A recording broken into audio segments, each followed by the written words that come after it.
Hey, Mr. Right Rican, and today I'm going to talk about the whole nonsense of the CPAC stage controversy because it's ridiculous.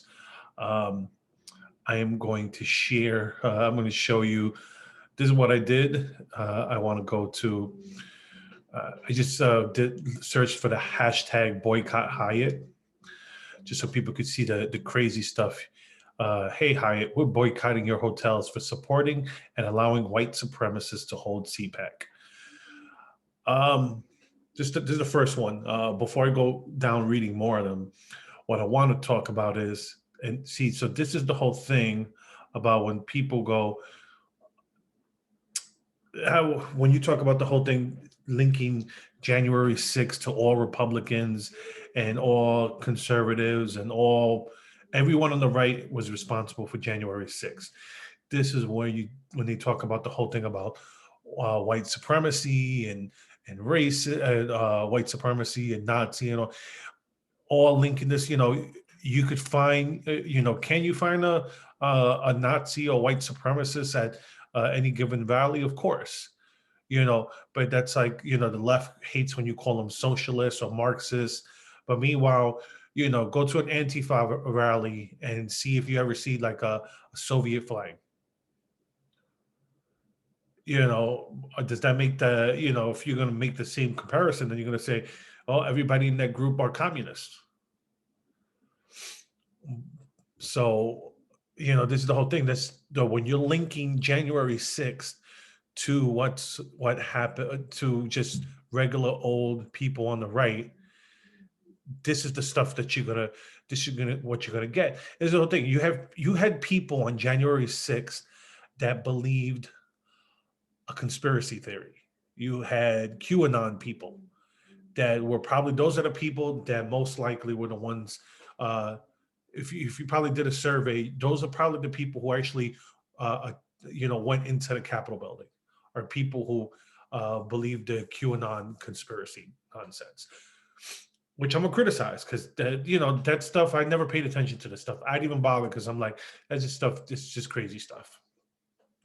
What they do is with stuff like that, they give you a little bit, little teeny tiny pieces of truth, and then they throw in a bunch of BS. So, like I said, this is just an offshoot of what happened January 6th, and the problem with the people on the left using it as a cudgel against uh, conservatives, right-leaning people, libertarians. That's what it basically is. That's why they keep stressing it, bringing it up, making it bigger than it was. It was was it a big deal? Was it a bad thing that happened? Yes, but the left loved riots because this is what there was. It was a riot. The left loved riots last summer. They hated the riot. One riot and they lost their mind. And here's some. I just want to go through some of this stuff. Um, uh, Now Hyatt new brand logo looks weird. It's so stupid. These people see racism and white supremacy everywhere. That's the problem. Saying that the stage, here's the picture of the stage, and saying that this look like a Nazi symbol. It's a stage. It's a stage. Yeah, people want to see something everywhere. I mean, it's really crazy.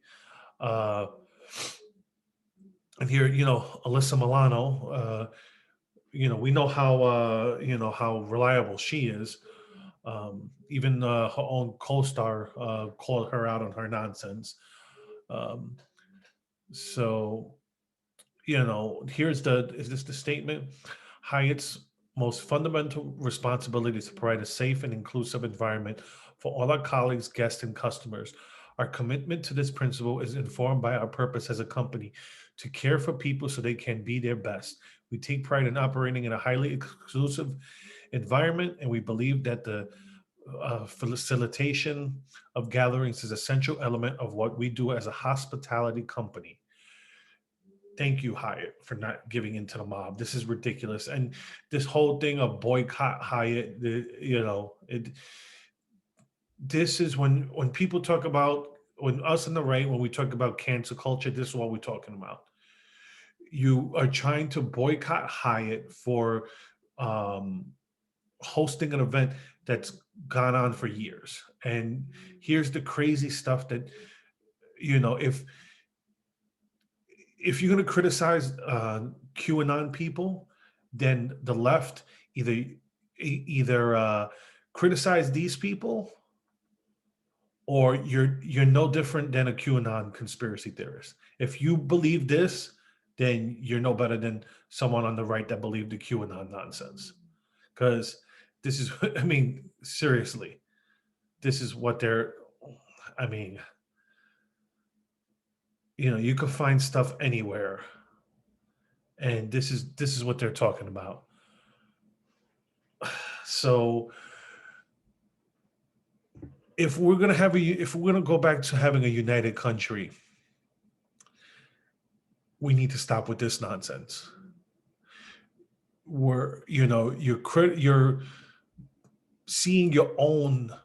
This is a projection of your own hate, of your own racism, because that's when you have to go to this extent to show, here's you're really stretching, you're drawing strings there to get this, to link this to white supremacy and Nazis. It's ridiculous. We have a difference in opinion. We have a difference in philosophy when it comes to the government. And that's it. We're not bad people. We're people with different ideas. And you may not like them, but that doesn't make us evil. So, man, I could keep going on this. It's really annoying. This sort of disgusting conspiracy theory is allowed to go on, and it's accepted. No one pushes back on it. So here's your QAnon stuff, Democrats. Are you going to criticize it? Are you guys going to condemn it? Are prominent left wing figures going to come out and condemn this type of stuff? Only one I could think of is maybe Bill Maher, because Bill Maher actually defended Gina Carano against the cancel culture. So, no. Hope you like my content. Me. Hope you guys enjoyed my content. If you do, like and subscribe, and have a good one.